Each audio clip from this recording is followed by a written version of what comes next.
Don't like the Syrian.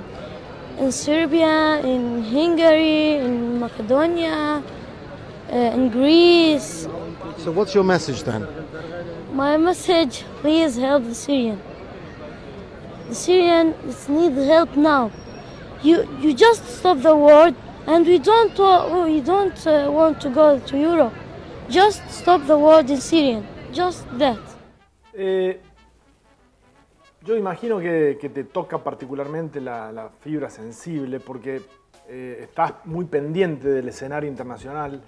Y esto, vos sabés que ayer charlamos con Javier Baulús, que es premio Pulitzer, un fotógrafo, y le preguntamos varias veces respecto del significado de esa foto, que para muchos fue morbosa, innecesaria, incluso se generó esa polémica con el diario alemán, que una semana después no metió fotos en el diario, pero sirvió, digamos, como una catapulta para entender que hay muchas otras cosas detrás de esa foto con ese niño sirio muerto en las costas turcas, ¿no? Y que tiene que ver con millones de refugiados que se van escuchando el ruido de las bombas y que tienen que ir a algún lugar y caminan. Es una cosa muy impresionante, ¿no? Porque caminan de país en país tratando de dar con algún lugar que más o menos sea lo menos hostil posible y les dé un lugar para poder ganarse la vida. Tal cual. Respecto de la foto, ya que comenzaste por ahí, impresionante, una foto que no se puede ser humano, mirarla y no sentir cómo se te estruja el alma, pero también me parece, un par de cosas quiero decir sobre la foto. Una, que hay un debate que la foto desencadena y que hay un debate sobre la foto. El debate sobre la foto yo no entro, o sea, había que publicarla, no había que publicarla, había que censurarla o no había que censurarla. O sea, el problema no es la foto, el problema es lo que la foto demuestra, el problema son los refugiados. O sea, y el problema es el disparador, porque la foto generó eso, porque hace 3 años, 4 años que los sirios viven con problemas de gran envergadura. ¿Qué es lo que te iba a decir? Esa foto también tiene una dosis de cinismo muy fuerte frente a la reacción, porque genera una reacción tan grande, entre otras cosas porque el niñito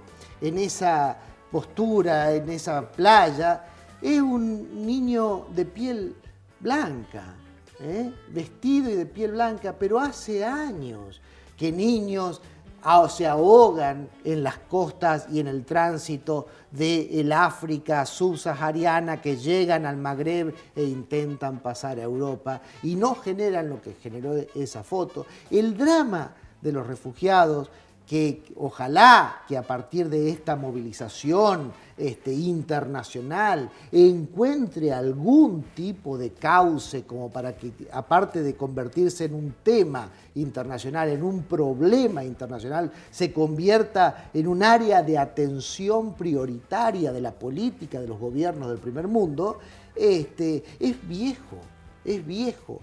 No es un tema que se lo ocasiona la actual coyuntura política, sino es un drama que se arrastra desde hace mucho tiempo. Ahora hace eclosión con esta movilización de gente que tiene la posibilidad de llegar a Europa, a los países de la Unión Europea, por vía terrestre. Pero los africanos, fundamentalmente los africanos del sur del Sahara, los subsaharianos que llegan a la costa marroquí, a la costa libia, a la costa de Argelia e intentan pasar a Europa y perecen en el intento de una manera exorbitante, es un drama viejo que se arrastra y que tiene unas dimensiones bíblicas, unas dimensiones de éxodo, que nadie ha querido tomarlo porque es una papa caliente, un hierro caliente, que nadie quiere tomarlo en sus manos porque obliga a una política activa con inversión de recursos y de energías políticas, y es un costo político que hasta ahora no se ha querido pagar. Incluso, digamos, con políticas contrarias a esas expectativas positivas, digamos, que vos tirás, que son el Plan África, por ejemplo, de España, ¿no? Quedarse con los recursos. A mí me interesó mucho estudiar la causa de Senegal, que es uno de los puertos hoy, cerrada Mauritania, cerrada, digamos, la parte del África subsahariana, ¿sí? Donde salían saharauis, marroquíes y mauritanos y senegaleses y demás. Es el fenómeno que ha pasado con un pueblo pescador. Senegal significa nuestros cayucos. Los usaban para pescar, es un lugar en donde durante la semana, de lunes a viernes, hay un montón de pescadores que se vuelven al interior del Senegal profundo durante el fin de semana y que durante los últimos tiempos han dejado de pescar por acuerdos de su país con la Unión Europea que han devastado la fauna marina y que, digamos, directamente los empuja a tratar de ir hasta las Islas Canarias, en donde seguramente van a tener mejores posibilidades que ir 1000 millas adentro a tratar de pescar algo, ¿no? Claro, son las deudas, las nuevas deudas del colonialismo, porque ¿por qué Europa tiene la obligación de hacerse cargo de este problema, de este éxodo, de esta migración mayoritaria de los desclasados, no solamente de las guerras, sino de los desclasados económicos, sí. como los que estás mencionando en este momento respecto de Senegal? Porque el problema lo generó Europa, porque el problema lo generó Occidente. ¿Y en Siria?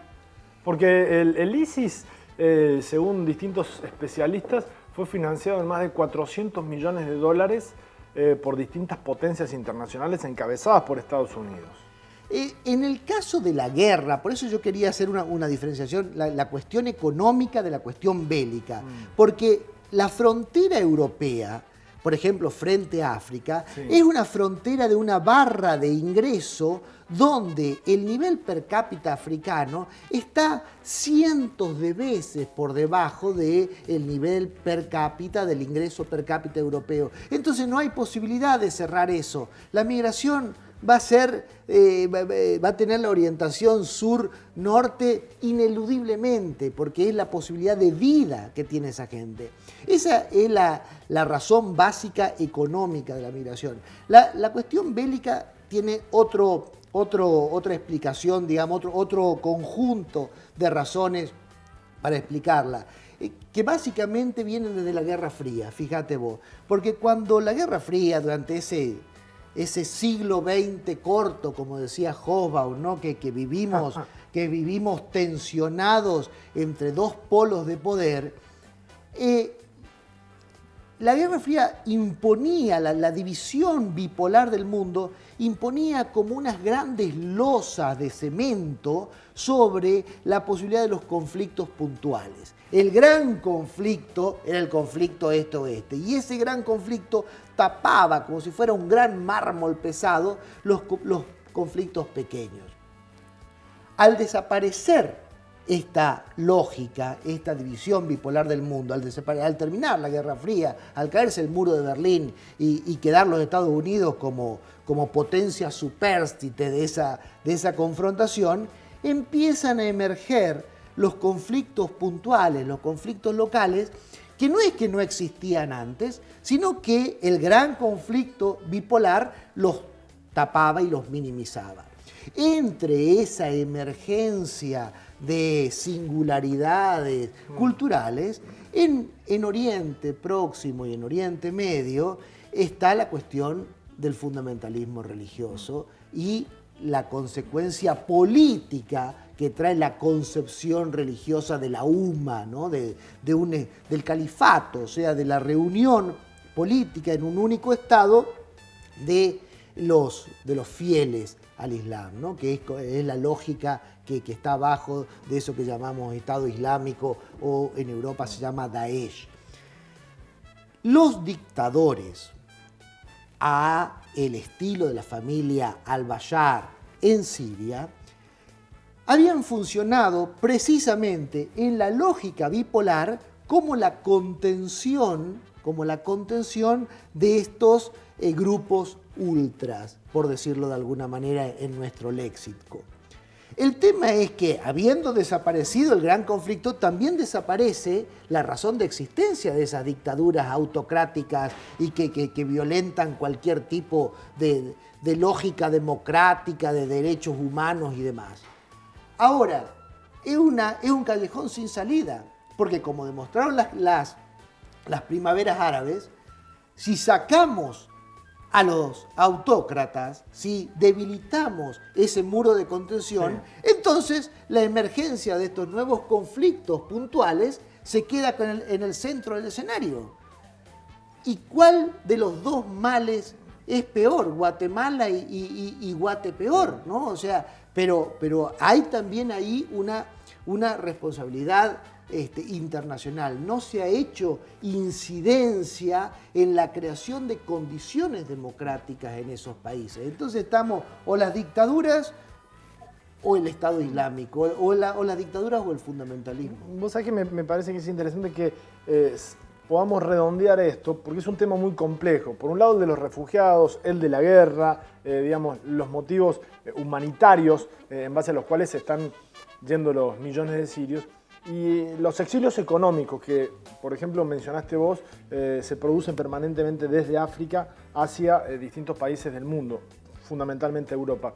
Porque, por un lado, urgen las políticas inmediatas de alojamiento de los refugiados y no en los centros de internamientos, como lo hace Europa habitualmente.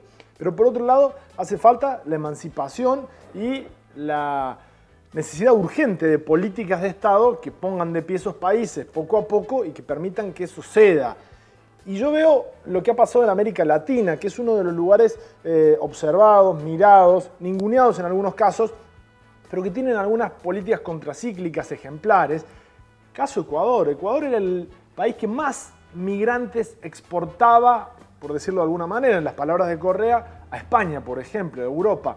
3/4 de lo mismo con Bolivia, migrantes de menores recursos que venían a Argentina o que iban a otros países de América Latina y que están dejando de hacerlo e incluso están retornando a sus países a partir de políticas de Estado de sus propios países que les permiten vivir mejor en los suyos, ¿no?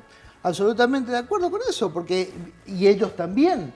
En este pequeño video que acabamos de ver, es lo que dice ese niño que llama tan poderosamente la atención, ¿no? La lucidez, la capacidad de concretar su dominio del inglés perfecto, bueno. ¿No? O sea, es alguien instruido, alguien que ha salido de la escuela, que está en este momento, en esta situación de migrante forzado, y él dice, no queremos ir a Europa, si fuera por mí yo quiero quedarme en mi casa, o sea, lo que quiero es que paren la guerra en Siria, esa es la razón, y quiero quedarme en Siria. Y esa es la única solución de fondo. La única solución de fondo es mejorar o coordinar con el poder local para el restablecimiento de las condiciones locales de vida. No hay o sea, más allá de la cuestión coyuntural de qué hacer con los miles de refugiados, los 150.000, los 200, los 250.000, o el 500.000 de refugiados que dicen que van a llegar a ser 500.000 de personas desplazadas en esta coyuntura. Bueno, hay que atender a esa coyuntura, pero no puede seguir, o sea, no puede haber un plan permanente de reubicación de refugiados, no puede ser esa una situación que se alargue en el tiempo. La única manera de fondo es el restablecimiento de las condiciones de vida en los lugares de origen, ¿no?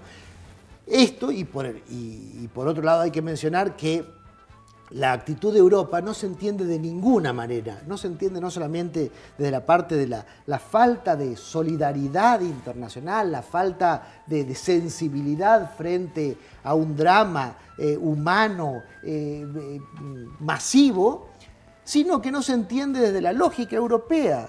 La pirámide poblacional europea es una pirámide que tiene un nivel de envejecimiento tan grande que ya está calculado que para el 2050, que es mañana a la mañana, en los términos... Italia, España, sí, no tiene jóvenes, no tiene brazos. No hay manera de solventar el gasto social sin trabajadores.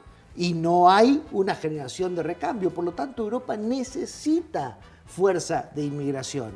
Pero, claro, nuevamente, como decía hace unos minutos, alguien tiene que pagar el costo político de admitir a los inmigrantes, ¿no? Y siempre se está con elecciones demasiado prontas como para admitir esos costos políticos.